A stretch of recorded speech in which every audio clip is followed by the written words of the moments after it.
Saya memberikan penghormatan bagi para medis yang telah gugur, baik dokter, perawat maupun tenaga medis lainnya di dalam pengabdian mereka untuk menolong pasien pandemi COVID-19. Dan saya juga turut berempati terhadap setiap korban yang meninggal akibat pandemi ini. Dan saya memberikan dorongan semangat kepada pasien-pasien yang masih berjuang untuk dapat bertahan dan menjadi sembuh kembali. Ya, seluruh dunia sedang mengalami krisis luar biasa. Lebih dari 200 negara telah dilanda pandemi. Dampaknya begitu besar, bukan hanya dari sisi kesehatan, tapi juga ekonomi, bahkan krisis pangan pun telah mengintip. PHK dan perumahan karyawan telah melampaui 1,8 juta di Indonesia. Namun apakah kita berputus asa tanpa berjuang di masa krisis ini? Saya percaya Tuhan tidak tidur. Dia pasti menolong umatnya. Selalu ada cara untuk mengatasi agar kita bisa bertahan dan berkembang di tengah krisis ini. Oleh sebab itu izinkan saya berbagi makna, bukan menggurui, tapi berbagi makna dari sebuah kisah nyata. Siapakah yang tidak mengenal permainan Lego? Setiap anak, bahkan kamu juga mungkin pernah memainkannya atau memilikinya. Keberhasilan Lego bukan hanya dalam industri mainan saja, tapi juga merambah dalam industri perfilman, bahkan juga kepada pembangunan pusat-pusat hiburan Legoland di berbagai negara. Tapi tahukah kamu bagaimana sukses besar ini berawal?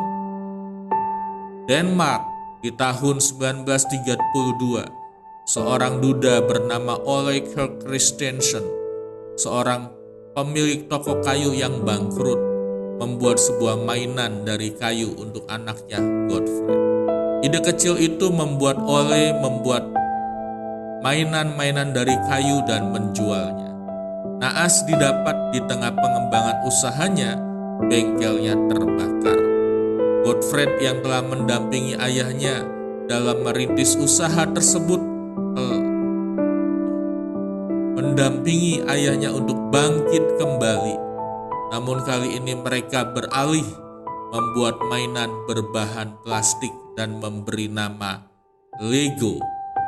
Usaha pun semakin berkembang. Sepeninggalan ayahnya, Godfrey terus mengembangkan Lego sampai ke beberapa negara. Bencana kembali terjadi. Pabrik mereka terbakar. Namun, Godfrey bangkit dan membangun yang lebih baik. Keberhasilan semakin besar, bahkan sampai ia membangun sebuah bandara di kotanya. Di tahun 2015, Lego meraih The World Most Powerful Brand.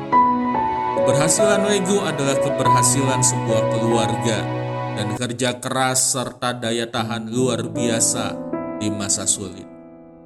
Makna yang bisa diambil dalam menemukan cara bertahan bahkan berkembang di masa krisis luar biasa ini adalah: pertama, kembali sebagai keluarga, bersatu utuh sebagai keluarga untuk saling membangun, menguatkan.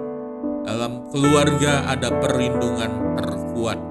Jika kamu berada di rumah, kamu dapat memulai sesuatu dengan keluargamu, menggali potensi, memberikan kepercayaan untuk menemukan cara, saling support, saling menerima adalah kekuatan sebuah keluarga.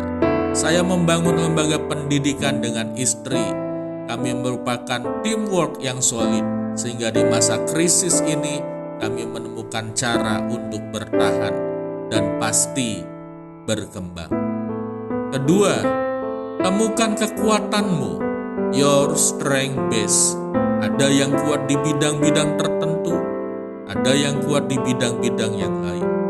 Kamu mungkin merasa keunggulanmu tidak dapat diberdayakan di masa pandemi ini. Tapi saya percaya bahwa Tuhan tidak hanya mengaruniakan talenta kepada setiap orang bila talenta itu tidak dapat dipergunakan. Kamu pasti memiliki kekuatan di bidang yang lain yang selama ini tidak terasah. Inilah kesempatan untuk mengasahnya kembali. Dan yang ketiga, ciptakan peluang dari yang kecil melalui keunggulanmu. Kamu menciptakan peluang ketika kamu mengizinkan atau membuat orang lain dapat menerima hasil karyamu atau jasamu. Jangan sepelekan setiap kesempatan yang kecil, karena dari yang kecil akan terbangun yang besar. Terakhir, doamu pada Yang Maha Kuasa tidak akan sia-sia. Dia pasti menolong dengan caranya.